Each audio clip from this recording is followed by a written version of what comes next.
A paz do Senhor, queridos e queridas, mais uma noite abençoada, mais um culto abençoado, onde nós podemos adorar ao Senhor, ouvir a sua palavra. E para essa noite eu te convido a abrir no livro de Miqueias, capítulo 6, Miqueias, capítulo 6, do versículo 1 ao 8. Amém? Diz assim a palavra do Senhor: ouvi agora o que diz o Senhor, levanta-te, defende a tua causa perante os montes, e ouçam os outeiros a tua voz. Ouvi, montes, a controvérsia do Senhor, e vós, duráveis fundamentos da terra, porque o Senhor tem controvérsia com o seu povo, e com Israel entrará em juízo.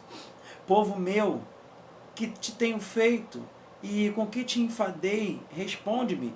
Pois te fiz sair da terra do Egito, e da casa da servidão te remi, e enviei adiante de ti Moisés, Arão e Miriam.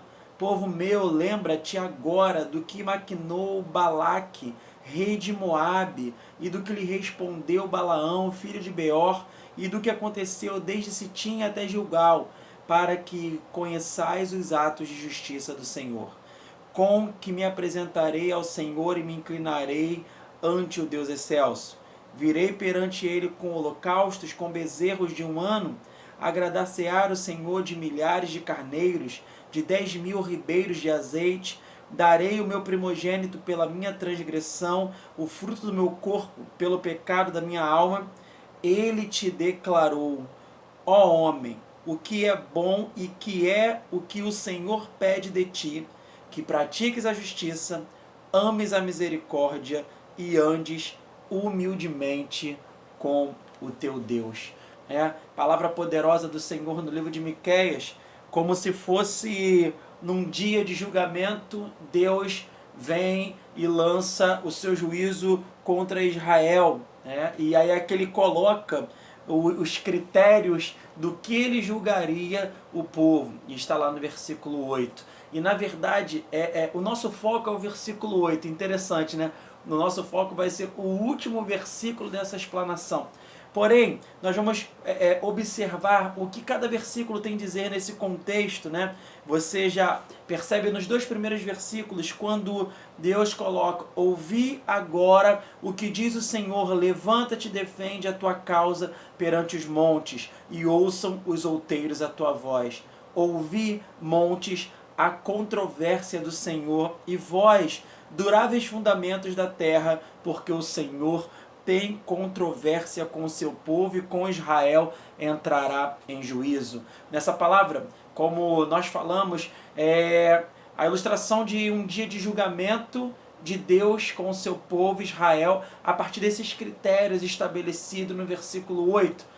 E é interessante que no versículo 2, né, ele convoca os montes, né, os montes aí, são convocados como testemunhas, né, porque você vai perceber em vários textos da palavra de Deus, não só por eles fazerem herança de Deus, que Deus deu, né, ao povo de Israel, mas também porque tem uma analogia com o próprio povo israelita praticando culto pagão. Está lá registrado em Ezequiel, capítulo 6, do versículo 1 ao 8. Né?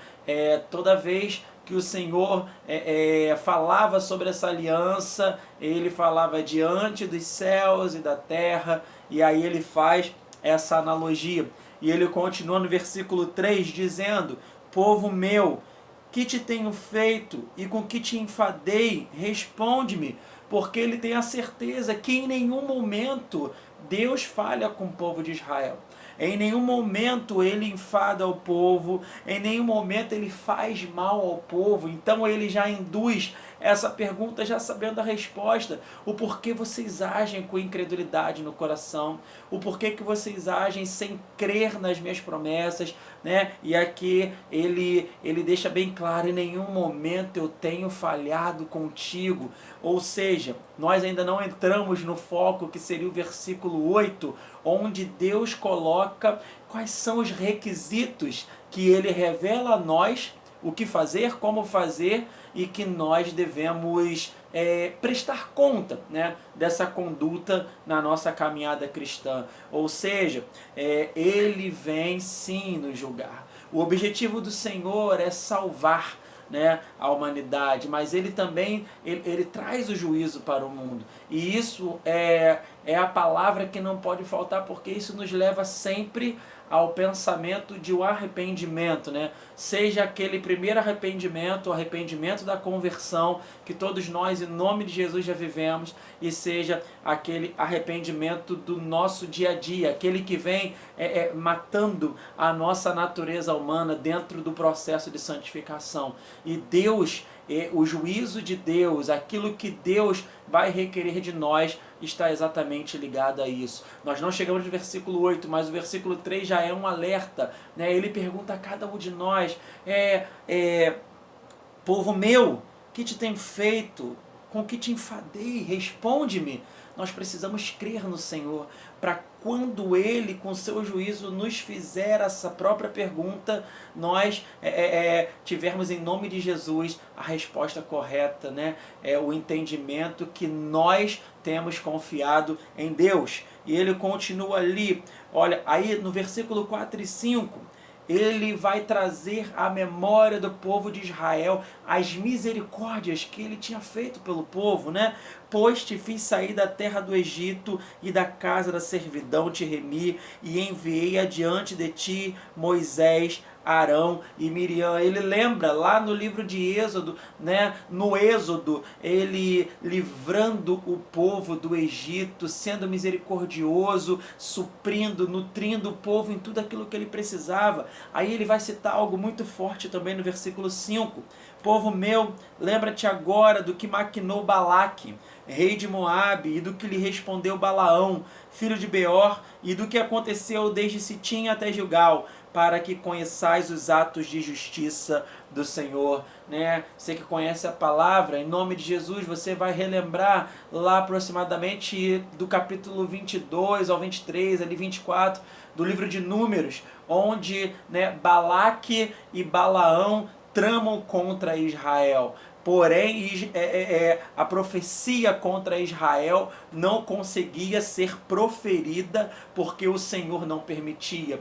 E naquela época, né, quando você profetizava contra um povo, era tão valorizado esse ato que dava a significância de maior do que exércitos poderosos. Ou seja, uma profecia, né, algo de maldição, algo que viesse contra o povo, era considerado maior do que exércitos numerosos e poderosos. Porém, Deus não permitia isso. E ali foi ensinado, mesmo que de forma humana, como conquistar e derrubar o povo de Israel, né? E aí, se você tiver essa curiosidade, essa é uma história também profunda de Deus, procure lá em Números do 22 ao 24, mas o contexto está querendo dizer, olha de quantas coisas eu tenho te livrado. O meu juízo se levanta agora porque mesmo livrado de tantas coisas, mesmo sendo misericordioso em tantas coisas, o povo parece que tem esquecido da presença de Deus. Então, mesmo ainda não chegando no versículo 8, aqui já estão alertas daquilo que o juízo de Deus em algum momento vai requerer da nossa caminhada cristã. E aí a gente continua agora no versículo 6 e 7, que diz assim, ó: com que me apresentarei ao Senhor e me inclinarei ante o Deus excelso? Virei perante ele com holocaustos, com bezerros de 1 ano? Agradar-se-á o Senhor de milhares de carneiros, de 10.000 ribeiros de azeite? Darei o meu primogênito pela minha transgressão, o fruto do meu corpo pelo pecado da minha alma.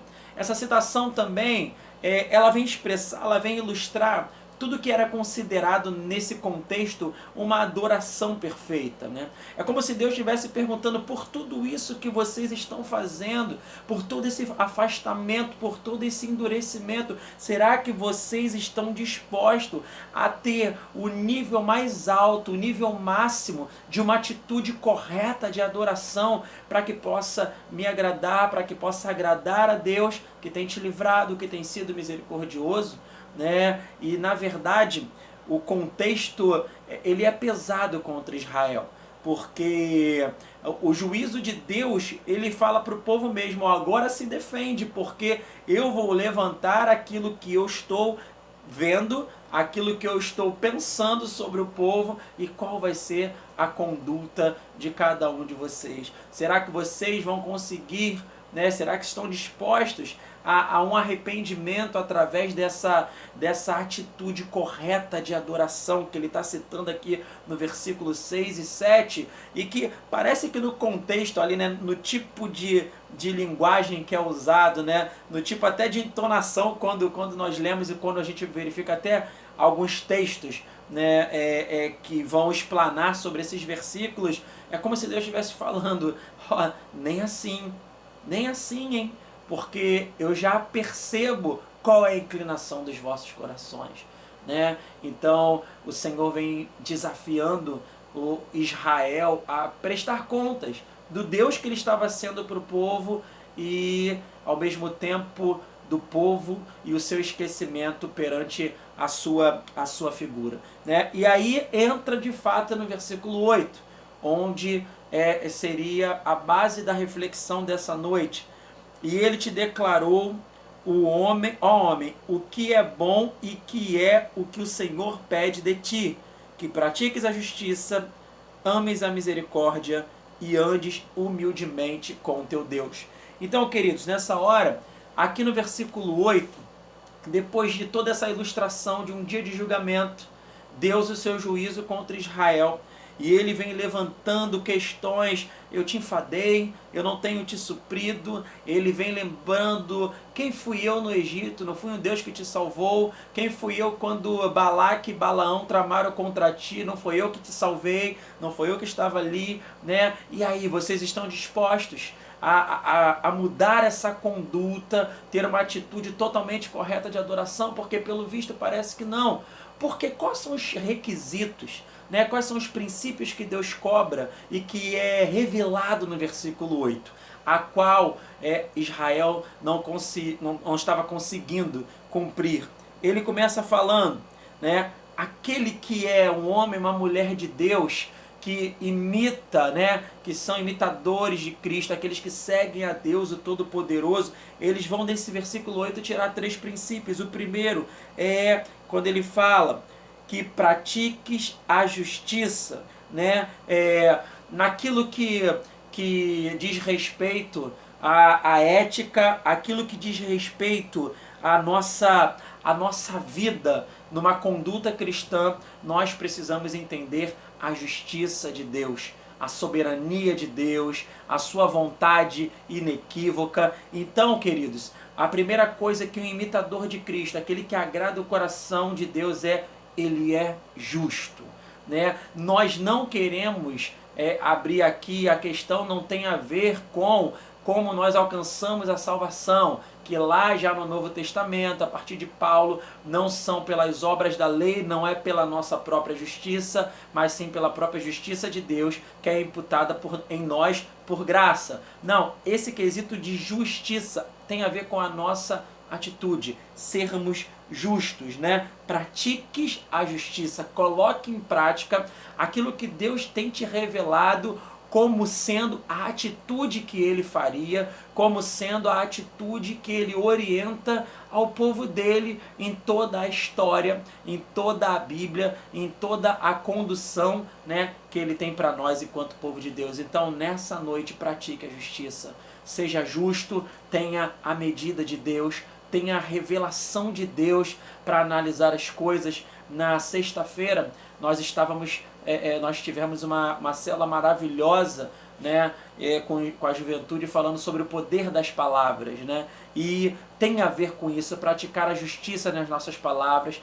praticar justiça hoje na palavra digitada, né, que nesse ambiente virtual, nesse cenário diferente que nós estamos, é o que está prevalecendo. Então, pega esse primeiro princípio. No segundo princípio, logo depois ele fala, ames a misericórdia.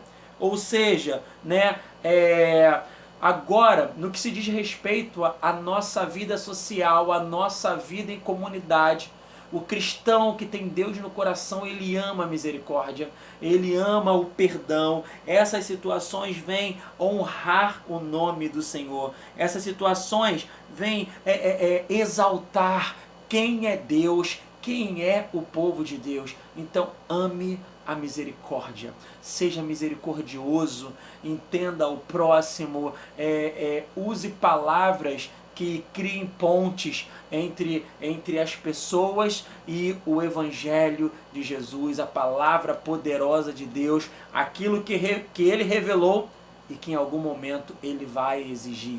Então que realmente haja misericórdia nas nossas palavras, mas que essa misericórdia venha gerar, através de amor, arrependimento, queridos. Esse é o segundo princípio. O primeiro, pratique a justiça. O segundo, pratique a misericórdia. E por último, ele fala agora no sentido espiritual: e andes humildemente com o teu Deus, né? Esse versículo, quando fala e andes humildemente com o teu Deus, agora no que diz respeito à nossa vida espiritual, nós devemos nos submeter humildemente à vontade de Deus, né? Mesmo na quarentena, mesmo sem aquelas nossas reuniões físicas, um contato maior com os nossos líderes, pastores ou as pessoas, mas nós somos submetidos à vontade de Deus, e ela não tem a limitação do espaço físico. O propósito dela, às vezes nós não conseguimos entender na sua plenitude, mas uma coisa nós praticamos o princípio de humildemente estarmos caminhando na vontade de Deus. Esse texto é um texto muito forte, onde Deus, como um dia do julgamento, um dia de julgamento, ele se levanta contra o povo de Israel, colocando o seu juízo, né, cobrando tudo aquilo que ele revelara.